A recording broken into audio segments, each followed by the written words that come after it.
कहानी की शुरुआत में हम माइल्स नाम के बंदे को देखते हैं जो कि अपनी बेटी को लेकर काफी ज्यादा चिंतित होता है क्योंकि उसकी बेटी को बहुत ही ज्यादा एक गंभीर बीमारी होती है जिसका इलाज करवाने में बहुत ही ज्यादा पैसा लगेगा और माइल्स के पास इतने पैसे नहीं होते कि वो अपनी बेटी का इलाज करवा सके। इसीलिए उसने एक स्पेस मिशन में जाने का डिसाइड किया है जहाँ जाने को उसे ढेर सारे पैसे मिलेंगे जिसके बाद वो आके अपनी बेटी का अच्छे से इलाज करवा सकता है। लेकिन ये मिशन पूरे 2 साल का होता है। अब कुछ टाइम बाद माइल्स अपनी फैमिली से दूर हो जाता है और उस स्पेस मिशन के लिए चला जाता है। अब वैसे ही कुछ दिन बीत जाता है और सब कुछ सही चल रहा होता है और माइल्स भी सो रहा होता है कि तभी हम देखते हैं कि उसका स्पेसशिप ऐसी जगह से गुजरता है जहाँ पे ढेर सारे बड़े बड़े पत्थर होते हैं। अब उन पत्थरों की वजह से वहाँ का अलार्म ऑन हो जाता है जिसकी आवाज की वजह से माइल्स भी उड़ जाता है और वह जल्दी से जाके खुद स्पेसशिप को चलाने लगता है। लेकिन अब उसके शिप से ढेर सारे पत्थर टकराने लगते हैं जिसकी वजह से उसके शिप भयंकर तरीके से क्षतिग्रस्त हो जाता है और ये शिप अब माइल्स के कंट्रोल के बाहर जा चुकी होती है। कोई रास्ता ना देखकर माइल्स उस शिप को एक अनजान ग्रह पे लैंड करवा देता है। लेकिन ये लैंडिंग बहुत ही ज्यादा खतरनाक होती है जिसमें उसकी शिप पूरी तरह से तबाह हो जाती है और माइल्स को भी काफी ज्यादा चोट लगी होती है। माइल्स उठता है और सबसे पहले स्लीपिंग चेम्बर्स की ओर जाता है जहाँ जाकर वो देखता है कि उसके सभी साथी मारे गए होते हैं जो कि इस मिशन के लिए खास तौर पे आए होते हैं और अकेला माइल्स बचा होता है। अब माइल्स हिम्मत करके शिप के बाहर जाता है जहाँ जाकर वो अपने साथियों की बॉडीज को देखता है और दुखी मन से फिर से एक बार शिप में वापस लौट आता है। तभी उसे अचानक से याद आता है कि उसके पास 2 इमरजेंसी शिप होती है जिनका आकार काफी छोटा होता है लेकिन वो क्रैश लैंडिंग की वजह से किसी दूसरी जगह जाके गिर गई है। अब अगर माइल्स को यहाँ से जिंदा बचना है तो उन दोनों शिप का पता लगाना होगा। लेकिन इससे पहले कि वो कुछ कर पाता उसने तो ये ठान लिया कि वो यहाँ से नहीं निकल पाएगा, इसीलिए वह आत्महत्या करने का सोचता है। पर तभी उसके मन में उसकी बेटी का ख्याल आता है जो कि मीलों दूर अपनी बीमारी से लड़ते हुए अपने डेट का इंतजार कर रही होती है। अब ये सब सोच के माइल्स की उम्मीद जाग जाती है और वह आत्महत्या करने वाले प्लान को टाल देता है जिसके बाद वह शिप में जाकर अपनी बेटी की वीडियो देखने लगता है। और तभी अचानक एक स्लीपिंग चेम्बर में हलचल होती है। इसका मतलब ये कि अभी भी कोई जिंदा था। अब ये देख के माइल्स जल्दी से जाके उस स्लीपिंग चेम्बर को ढूंढता है जहाँ थोड़ा ढूंढने के बाद वो चेम्बर उसे दिखाई दे देता है जिसे वो किसी तरह से अपना जुगाड़ लगा के खोलता है। जिसे खोलते ही वो देखता है कि इसमें एक छोटी बच्ची होती है जो कि बिल्कुल माइल्स की बेटी की उम्र की होती है। माइल्स उस लड़की को उठा के अपने शिप में लेके जाता है जहाँ जाकर वो देखता है कि वो लड़की तो पूरी तरह से स्वस्थ होती है। अब वह उसे वहीं छोड़कर बाहर निकल जाता है और अब तक सुबह भी हो चुकी होती है। अब माइल्स देखता है कि यहाँ का नजारा तो बिल्कुल पृथ्वी की तरह ही है और ये भी कि यहाँ की वो खुली हवा में सांस ले सकता है। दरअसल दोस्तों माइल्स एक ऊंची पहाड़ी पे जा रहा होता है जहाँ से वो पता कर सकता है कि उसके दोनों शिप कहाँ खोए हैं। और इतने बड़े कंकाल को देखकर वो हक्का बक्का हो जाता है क्योंकि ये बहुत ही बड़े डायनासोर का कंकाल होता है और यहाँ पर एसिड की वर्षा भी होती है। इन सबको माइल्स नोटिस करता हुआ और बचते बचाते आगे बढ़ता है और फाइनली एक ऊंची पहाड़ी पर पहुंच जाता है जहाँ पर वह एडवांस टेक्नोलॉजी से भरपूर जीपीएस को निकालता है और देखता है कि उसके दोनों शिप कहाँ पड़े हैं। जहाँ उसे जीपीएस से पता चलता है कि उसके दोनों शिप 15 किलोमीटर दूर पड़े हैं। अब इन सब सीन्स के बीच माइल्स को नीचे से आवाज आती है और जब वह झांक के देखता है तो तभी उसके ऊपर अचानक से एक छोटे से डायनासोर का हमला हो जाता है और छोटा होने की वजह से वो कोई नुकसान नहीं पहुंचा पाता और माइल्स अपनी गन से उसे इतनी बुरी तरह से मारता है कि उसकी जान चली जाती है। अब ये देख के माइल्स जल्दी से वहाँ से भाग निकलता है और वह अब तक समझ चुका था कि वो ऐसे प्लेनेट पे आ गया है जहाँ अभी भी डायनासोर जिंदा है। अब ये पता चलते ही जल्दी से अपने शिप पे दोबारा लौट आता है।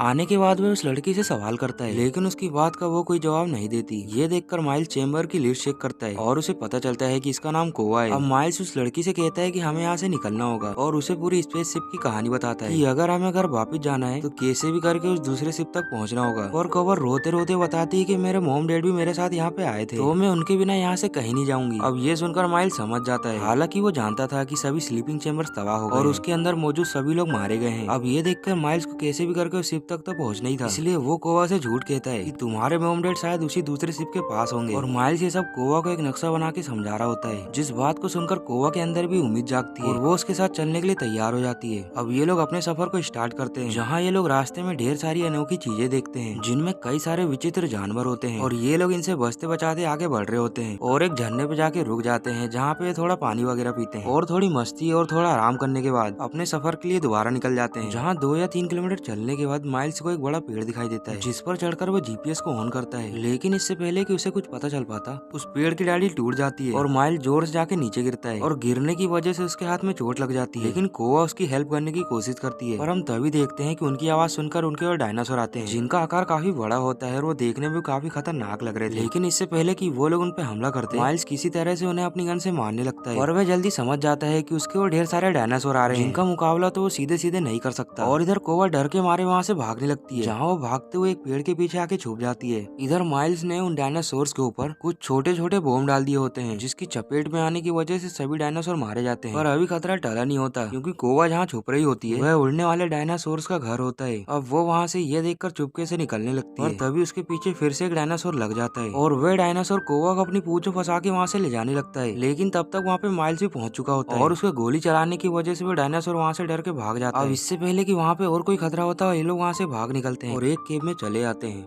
अब ये दोनों आज की रात उसी केव में बिताने का डिसाइड करते हैं, जहाँ माइल्स एक बार फिर से जीपीएस ऑन करता है। पर ऑन होने के बाद माइल्स जो नजारा देखता है वह देखकर तो उसके होश उड़ जाते हैं, क्योंकि वो जो बड़े बड़े पत्थर अब तक अंतरिक्ष में घूम रहे होते हैं वो अब कुछ ही घंटों में इस ग्रह से टकरा जाएंगे, जिससे इस ग्रह के सभी डायनासोर मारे जाएंगे। अब ये देखकर माइल्स तो बहुत ही ज्यादा चिंतित हो जाता है, लेकिन वो जैसे तैसे आज की रात यहाँ पे बिता लेते हैं। और सुबह होते ही जैसे वो लोग गुफा से बाहर निकलते हैं, तभी अचानक से उनके सामने एक बहुत ही बड़ा डायनासोर आ जाता है, जिसे देखकर ये दोनों तो काफी डर जाते हैं। अब वो डायनासोर इनके ऊपर हमला कर देता है, और उस डायनासोर का साइज काफी बड़ा होता है, इसीलिए उसका मुंह गुफा के अंदर तक नहीं आ पाता। और ये देखकर ये लोग गुफा के दूसरे साइड चले जाते हैं, लेकिन अब भी वो डायनासोर इनका पीछा नहीं छोड़ता। ये देखकर माइल्स फिर से बॉम्ब का इस्तेमाल करता है और उसे ब्लास्ट करके उस रास्ते को ब्लॉक कर देता है जहाँ पे डायनासोर खड़ा होता है, और जैसे तैसे करके गुफा के दूसरे रास्ते से बाहर निकलता है। जिसके तुरंत बाद वो फिर से जीपीएस को ऑन करता है, देखता है कि वो सारे पत्थर तो बहुत ही नजदीक आ चुके हैं, लेकिन इसी बीच कोया भी जंगल में खो चुकी होती है, क्योंकि उसके पीछे एक बहुत ही भयानक डायनासोर लग जाता है, और वे एक पेड़ की डाली के अंदर छुपी होती है, जिसकी वजह से वो डायनासोर कोवा को नहीं देख पाता। माइल्स कोवा को चारों ओर ढूंढ रहा होता है, तभी वो गलती से एक दलदल में जाके गिरता है, और वो धीरे धीरे उस दलदल में धंसता जा रहा होता है। इसी के साथ वो जोर जोर से चिल्ला भी रहा होता है, जिस आवाज को कोवा सुन लेती है और जल्दी से भागती उसकी ओर आती है, पेड़ की डगाल को जल्दी से माइल्स को देती है, जिस डाल को पकड़ के माइल्स जल्दी से ऊपर आता है, लेकिन उसका शरीर दोस्तों पूरा ही दलदल के अंदर धंस गया होता है, और फाइनली उसकी जान अब बच जाती है, और वो कोवा को आके गले लगा लेता है, क्योंकि कोवा ने उसकी जान बचाई है, और वो बिल्कुल उसकी बेटी की तरह ही है। अब ये दोनों बिना कोई वक्त गवाए आगे बढ़ने लगते हैं, क्योंकि ये अपने शिप के बहुत ही ज्यादा नजदीक होते हैं, और कुछ घंटे चलने के बाद और अपने जुगाड़ लगाने के बाद वह फाइनली उस शिप तक पहुंच जाते हैं, और वो शिप भी पूरी तरह से ठीक होती है, जिस बात से ये लोग काफी खुश होते हैं। अब माइल्स बिना कोई वक्त गवाए वहाँ से निकलने वाला था, लेकिन तभी हम कोवा को देखते हैं जो कि शिप से बाहर निकल जाती है, चारों ओर अपने मॉम डैड की तलाश करने लगती है। लेकिन जब वो दोस्त बड़े स्लीपिंग चेम्बर्स को देखती है तो समझ जाती है कि उसके पेरेंट्स मारे गए हैं, और ये भी कि माइल्स ने उससे अब तक झूठ बोला है। इस बात से वो काफी दुखी हो जाती है और माइल्स को बुरा भला बोलने लगती है, और अब तक वो बड़े बड़े पत्थर उस ग्रह पे गिरना स्टार्ट हो गए होते हैं। अब ये देखकर माइल्स जल्दी से कोवा को समझाता है और उसे अपनी बेटी के बारे में बताता है, जो कि कोसों दूर बीमारी से लड़ रही होती है, और ये भी कि वो उसी के लिए इस मिशन पे आया है। अब ये बात सुनकर कोवा उसकी बात को समझ जाती है, और वो माइल्स को आके इमोशनली गले लगाती है, और अब तक वो बड़े बड़े पत्थर चारों ओर गिर रहे होते हैं और तबाही मचा रहे होते हैं। अब ये देखकर जल्दी से लोग शिप में बैठ के वहाँ से निकलने लगते हैं, लेकिन अभी भी खतरा टला नहीं होता, क्योंकि उनके ऊपर दो बड़े डायनासोर का हमला हो जाता है, जो कि इनके ऊपर लगातार हमला किए जा रहे होते हैं। अब ये देखकर माइल्स अपनी इलेक्ट्रिक गन को उठाता है और वो उस गन से एक डायनासोर को शूट करके मार देता है, और अभी भी दोस्तों एक डायनासोर बचा होता है, जो कि माइल्स का पीछा करने लगता है, और माइल्स अब उसका मुकाबला सीधे सीधे नहीं कर सकता, इसीलिए वो अपना दिमाग लगा के उसे ऐसे एरिया में लेके जाता है जहाँ पर तेजाब के फुहारे उठते हैं, और वो इसमें कामयाब भी हो जाता है, क्योंकि वो डायनासोर माइल्स का पीछा करते हुए एक बहुत ही बड़े फुहारे पे खड़ा होता है, और वह लगभग माइल्स पे हमला करके उसे जान से मारने वाला होता है। लेकिन तभी अचानक वो फुहारा ऊपर उठता है, जिसकी चपेट में आने से डायनासोर पूरी तरह से झुलस जाता है, और वो वहीं पे गिर के मारा जाता है। ये देखकर ये दोनों काफी ज्यादा खुश होते हैं, जिसके बाद फाइनली ये लोग अपने घर की ओर निकल जाते हैं, और तब जाके ये लोग राहत की सांस लेते हैं। इसी के साथ दोस्तों इस मूवी का दी एंड हो जाता है।